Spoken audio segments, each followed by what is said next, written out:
So my wife hasn't watched a lot of what people would consider recommended viewing, like, oh, like, your bucket list. Oh my God, you've got to watch this movie. A lot of people will say, like, Godfather, Citizen Kane, Schindler's List, stuff like that. Well, I'm a simple man, so I like sharks. Dinosaurs are rad. I don't have to do a lot of thinking. That's good for me because I am an idiot. And so we're sitting here talking about these movies that, like, we're kind of going through our top 10. And I put Jaws, like, really high on the list. And she asked me, she was like, really? Like, a movie about a fish from 1975 is in your top 10 of, like, all time? And I said, A, yes it is, and B, I was like, you really haven't seen Jaws? Like, for real? And she was like, bro, I didn't watch a movie about a fish from 1975. A spear right, or a harpoon, I should say, right through the heart. So I told her, I said, well, I guess that's just too bad because tonight you will be watching a movie about a fish from 1975. I was confident enough in the movie that I was like, I know you don't care about any of the actual, like, synopsis of this, but it's one of those movies that's, like, so good, people who don't think they'll enjoy it end up, like, loving it, and that's just because it's an awesome movie. And so so I made her sit down and I was like, all right, bro, we're watching Jaws. And so she's never seen it, and I, like, as much as I love the movie, I haven't watched it in a couple years, and my memory is pretty bad, so I kind of get to watch stuff for the first time every time I watch it. And so I'm confident that it's, like, an amazing movie. But, time does make movies better or worse, with, like, the effects and everything. Like, we just watched Resident Evil last night. That was her pick. Like, the original Milla Jovovich one. And, like, bro, the liquor in that movie, bro, like, I swear, like, the actual PS1 video game liquor looks better than the one in the movie. I was just saying that because, like, the actual effects in Jaws are still mind-blowing, but okay, I'm getting ahead of myself. So I'm rewatching this, and I'm sitting here, like, I'm viewing it like a Cinema Society thing, where, we like to, like, actually have, like, a discussion after a movie, not just like, oh, it was pretty good. So, as soon as the credits rolled, we sat down, and I said, okay, let me know your first thoughts. Just, I was like, okay, you just watched the movie, you just left the theater, and there's a person out there being like, oh, what did you think of the movie? And I was surprised because she was like, it was amazing. And I was like, see? And, we were discussing stuff, and there's just so much, like, he was, I think Spielberg was, like, in his 20s or whatever, and it's just crazy because, like, everything is just, like, expertly done.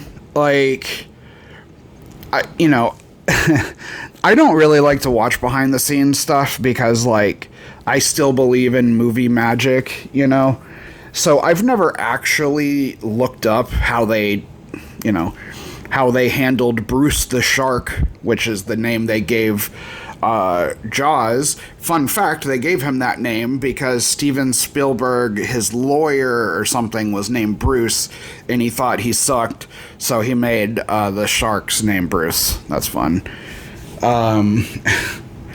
But I'm just like, dude, the shots are, like, there's so many memorable shots from the movie. I know, personally for me, I think the scene where the cop or whatever he's worried or whatever because there was the shark attack, right? So he's, people are trying to talk to him about whatever, but he is like just paying attention to the water. So they do that like amazing shot of like, so he's sitting here, someone is talking to him, so you see, a close-up of that person, but you also have a line to out in the water. So you're getting that shot of he's like pretending to listen to what the people are saying, but his real attention is out in the water.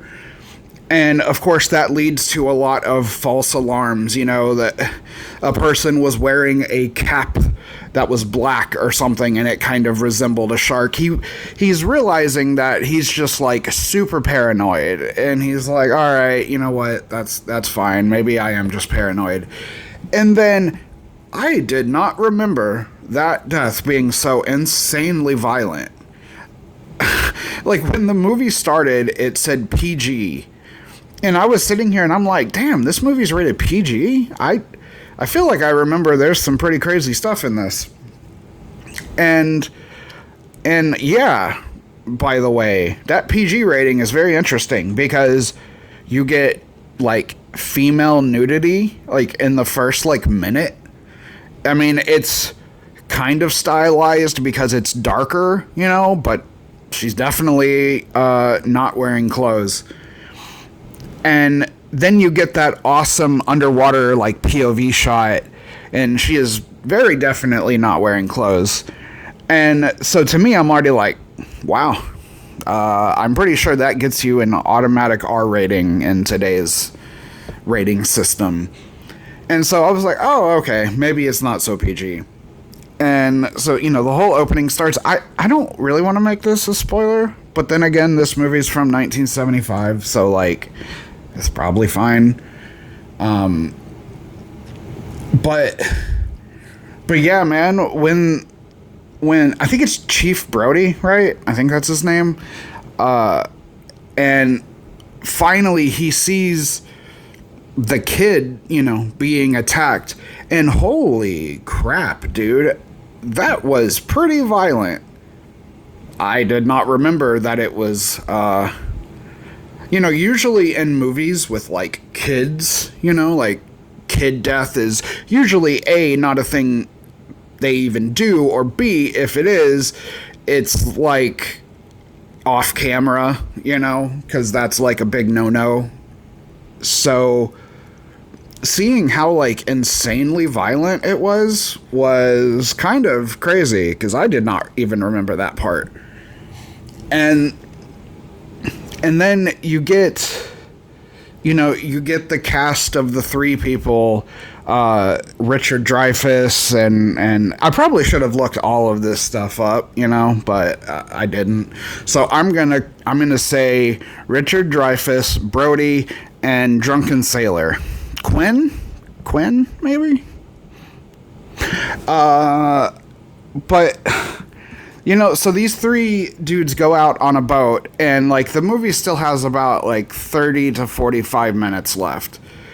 And so if you were to tell me that like the rest of the movie is just going to be three people, not like three people and then a couple of side characters, no, like just three people. And that's kind of crazy when you think about it, because there are very few movies where like it's only a couple people, but it's like a good movie. I know for me personally, I think 1408 is awesome, and that basically has John Cusack and like Samuel L. Jackson for like 5 minutes. But that movie rocks. Another horror movie I love is Autopsy of Jane Doe, and that's like the same thing. There's like a cast of 2. I just think that's really cool because you have to get inventive, you know? And yeah, so with them just, you know, the 3 dudes on a boat, you know, in today's like Marvel humor or whatever, usually when people are talking, it just feels bad because it feels like someone young is writing the script and it's just like people don't talk like this, you know? But those 3 people bonding, the 3 people on the Orca, which is the boat, those people just, dude, talk about having chemistry. Because, I mean, these dudes are like legit drunk. They're not pretending to be drunk. They are drunk. And I just love that, like, these people go from, I mean, like, none of these people knew each other until the last, like, 24 hours. And yet there's this, like, pretty cool bond you're seeing with them. And, you know, Quinn and Dreyfus are comparing scars, and, you know, that's making him be like, okay, I keep calling you City Boy, but okay, you've kind of proved, you know, and the funny thing is, right, is that Brody, who is like a cop, you know, you think like that dude's gonna be great at like everything, but it's actually not true, which I really like. He's pretty much like the clumsiest person of all 3 of them, and I kind of like that, you know, because everyone gets their thing. You know, Quinn's the rugged fisherman who you understand like 2 words. Oh yeah, little boot, and then the shark, and then the shrimp. They got oil in my scrimp. I have to put on subtitles because I have no idea what he's saying. But yeah, like Brody is like ironically the worst. He's tripping over things. He doesn't know how any, like the dude's like, here, steer the boat. And he's like, I've never steered a boat before. I don't know anything that's happening. But everyone gets their time. He's, you know, the Quinn guy, he's the rugged fisherman. Dreyfus is the scientist, the oceanographer. And then Brody is just the, I guess this is my job kind of person, and I want to put a stop to it. So it's crazy because all those 3 personalities end up working insanely well off of each other. And I think it's because most of it was like improv. And I think you get the best stuff when people aren't reading word for word from a script. Because when you say it word for word from a script, that's not usually how people talk. You know, it takes a little bit of improv to give it that, like, life, I guess. And like that's why that scene is just great. It's just amazing. You know, they're singing sea shanties while they're banging the table, and oh my God, that scared the crap out of me. Oh my God. I thought Bruce the Shark actually was coming to kill me. Holy shit. Okay, that actually scared me a little bit. I was like, how the hell did a shark get in my house? But, like, yeah, dude, the chemistry is great. Everyone's laughing, having a good time. And then Quinn talks about the Indianapolis, which is like a true story, by the way. The story that he tells about the USS Indianapolis is absolutely true. The Indianapolis was bringing the atom bomb over to where atom bombs go. I don't know. But they were on like a super secret mission, so like their log wasn't recorded at all, you know, because no one was supposed to know about it. And so they deliver the bomb, and then like on their way back, they get hit by 2 torpedoes, and the Indianapolis sinks. Well, the problem with that is no one knew they were there.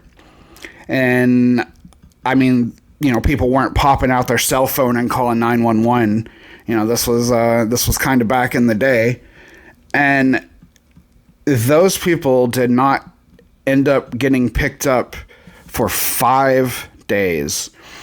And the Indianapolis is famous because sharks killed almost all of the people. Like, it's crazy, and I definitely didn't do it justice. You should look up the USS Indianapolis if you want to feel bad about how terrible that situation was. But getting back to the actual part of the movie, you know, they're comparing scars. They're kind of joking around a little bit, and then you know, he's like, "Oh, what about this scar?" And Quinn is like, all of a sudden, it gets completely serious. It's like Captain Buzzkill showed up, you know, like everyone's like having a good time, and then. But the cool thing is he starts telling the story, and his character survived the Indianapolis. And so he has like this personal vendetta against sharks because he saw basically like all of his friends die to them.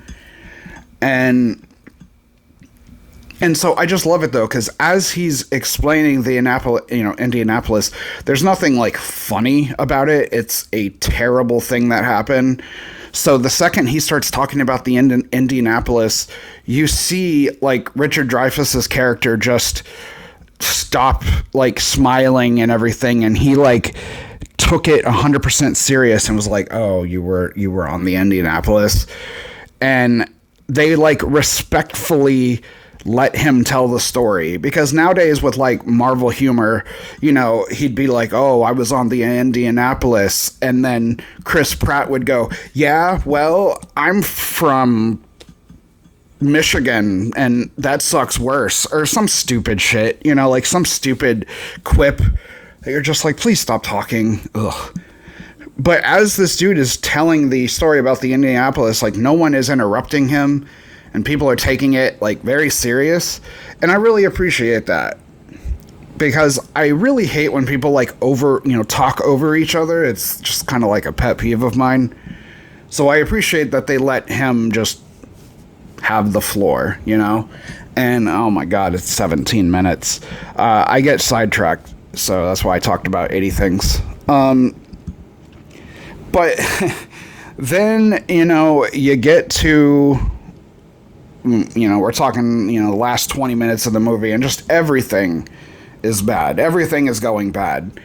And I remember, like, as a kid watching this movie, I was, like, legitimately scarred from Quinn's death, because, again, PG, yeah, dude, LOL.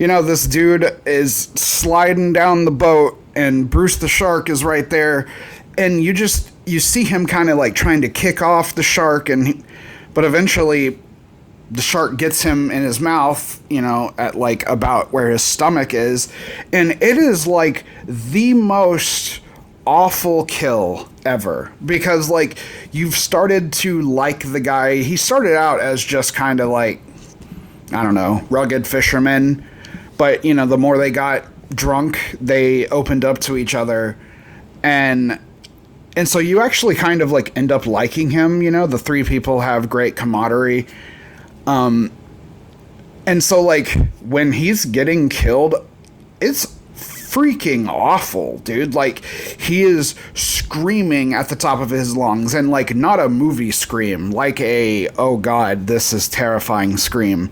And the shark has him in his mouth, and he's just whipping him back and forth, and you see Quinn start to like cough up blood, and it's still going. He's still screaming, and then eventually the shark pulls him underwater, and that happened within like a couple minutes, and you're just like, holy crap, dude, this was fine 2 minutes ago, and now one of the main characters is inside of a shark's stomach. That is wild. And you know, I was talking about, and I don't even know if I ever finished the thought, but I like how everyone like had a thing, right? Like Dreyfuss was the oceanographer, so he's the one that, you know, had the electronics to, the radar and stuff to help them track it. And then, again, Quinn was like the fisherman guy, but Brody, like, again, hadn't really done anything. But like at the end of the movie, obviously he takes the shot that kills Bruce. So like all three of them actually got to like do something, like bring their expertise, I guess you could say. And I don't know, I just thought that was really cool. Like there wasn't like a weak link on, in the cast, I guess. I don't know why this is rambling on so long. I guess I just realized, like, almost every scene in the movie can be studied. Because one of the things I hate the most is jump scares. I love horror movies, and I hate jump scares. I have issues with my ear. So like when a jump scare happens, it like actually hurts kind of. So, I'll cover my ears if I know something's coming up because I just hate that loud sound. People think jump scares are cool and I'm like, okay, bro, I'll tell you what, you sit on the couch, watch TV, and I'll take two brass cymbals. I'll come up behind you and I'll bang the two cymbals together and I bet you jump. So yes, loud sounds make people jump. Congratulations. But Jaws has like the best jump scare ever. Like I'm convinced it's like the absolute perfect way to do it. And that is when, they see like the local fisherman guy going out trying to, because everyone's now looking for the shark because there's a bounty on his head. And so that leads to a lot of amateurs and stuff that have no idea what they're doing. Well, they come across one of those dudes' boat, and it does not look great. So Dreyfuss, gets in his, like, scuba gear and goes to check what's, like, going on with the ship or whatever. So he comes around to the ship. He sees a really big, like, hole in the ship. And while he's sitting there, you very slowly, just start seeing a very pale body coming past the hole where he is, like, currently at. And the thing that's the coolest about this is your brain actually sees the scary part before they make a loud sound. And I think that's when it's effective, because I think your brain just telling you, hey, this is bad, this is scary, that's way more effective than just a loud sound. So, you're seeing the guy, and then when he gets like a really good look at him, oh man, that is just some horror stuff. His face is like actually terrifying. The makeup effects look great, and man, that is scary. And I think that's how you should do a jump scare. I understand that you want to make like a loud sound or whatever, but at least let the audience like see it first, because I think the most effective horror is the stuff where you're like The Strangers, like the original one. Steven Tyler, Liv Tyler, yeah. So she's like standing in this kitchen, right? And just in the very, very, very back, you see the killer that has like a bag on his head. And she's just in the kitchen, kind of freaked out, smoking a cigarette or whatever. And your eyes are the things that see the killer in the background. There is no noise. There is nothing like that. Your brain slowly tells you like, oh crap, wait, did you see that in the back? And that's why I love the original Halloween movies, because that was a lot of stuff. You're like, you always look in the background because you're like, dude, is Michael around that like bush or whatever? So yeah, I'm telling you, man, this is bad. I talk about like 6 movies. but yes, I think that was like the one of the best jump scares in like horror movies, because it like doesn't insult your intelligence. It lets you come to that realization yourself. And that's something that's greatly appreciated in this day of like PG-13 Blumhouse movies where it's just loud sounds and you're like, okay, dude, awesome. But oh god, I'm making this runtime terrible. My bad, by the way. I don't know how to edit and stuff, so just if someone made it this far, I appreciate you listening. But yeah, I guess we'll just rewind to the end, because I guess you probably don't need a play-by-play of what happens in Jaws, because it's like an awesome movie. But like the movie even ends perfectly, you know, because the big threat, they take care of it, and then, you know, there's a small amount of humor of them basically just paddling on a piece of the wood from the ship, paddling to the shore, and that's kind of funny because that's gonna take a minute. And so that's like a cute way to end the movie. The movie does not think you're stupid. The movie is well paced, and out of a 26-minute video, the score of this movie is a 10 out of 10. I legitimately don't even have like nitpicks, you know?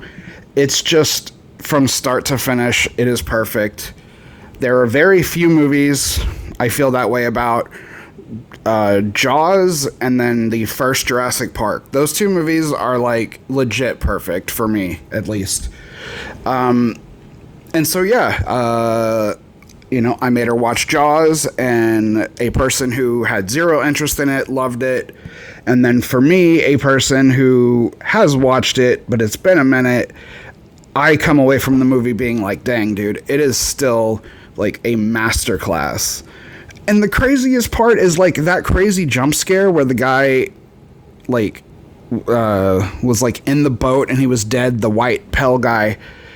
That was like shot in Steven Spielberg's like backyard in his pool, because, and he paid for it. He paid, like, I think they said it was like $3,000 or something for the shot, but he paid for it and then filmed it in his pool. And it's like one of the coolest scenes ever.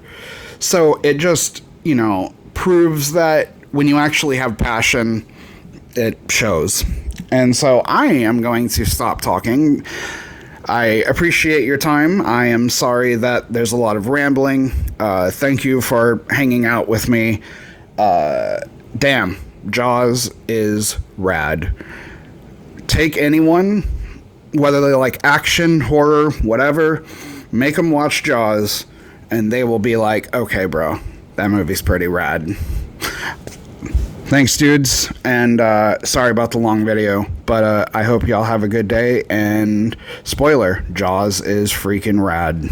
Thanks, guys.